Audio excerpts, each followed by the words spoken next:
Main ఫ్యాబ్రిక్‌కి లైనింగ్‌ని join చేసుకున్న తర్వాత ప్లీటింగ్ చేసుకోవాలి. దీనికోసం ఫస్ట్ హిప్ లూజ్ ఎంతొస్తుందో మెజర్ చేసుకోవాలి. ఆ తర్వాత బాటమ్ పార్ట్ కూడా మెజర్ చేసుకోవాలి. అంటే విడ్త్ ఎంతుందో మెజర్ చేసుకున్న తర్వాత హిప్ లూజ్ తోటి బాటమ్ లూజ్‌ని డివైడెడ్ బై చేసామంటే మనం కింద బాటమ్ పార్ట్‌కి ఎంత విడ్త్‌లో క్లాత్ తీసుకున్నా సరే ప్లీటింగ్ అనేది చాలా నీట్‌గా, పర్ఫెక్ట్‌గా వస్తాయి.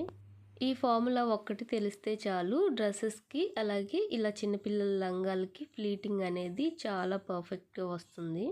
ఇలా నిదానంగా క్లాత్‌ని ఇలా ఫోల్డ్ చేసుకుంటూ ఒక్కొక్కటిగా స్టిచ్ చేసామంటే మనకి చాలా నీట్ ఫినిషింగ్ వస్తుంది. ఎక్కడ కూడా ఫోల్డింగ్ అంటే ముడతల్లాగా లేకుండా చాలా మంచి ఫినిషింగ్ అనేది ఉంటుంది. నేను ఈ లంగాని ఎలా కట్ చేశాను అండ్ బ్లౌజ్‌ని ఎలా డిజైన్ చేస్తాను అనేది ప్రతీదీ కూడా వీడియోస్ అన్నీ షార్ట్స్ రూపంలో అప్లోడ్ చేస్తున్నాను. ఇంట్రెస్ట్ ఉంటే ఒకసారి చూడండి. మనకి ఫ్రంట్ సైడ్, బ్యాక్ సైడ్ రెండిటికి కలిపి 2 పీసెస్ ఉంటాయి కదా!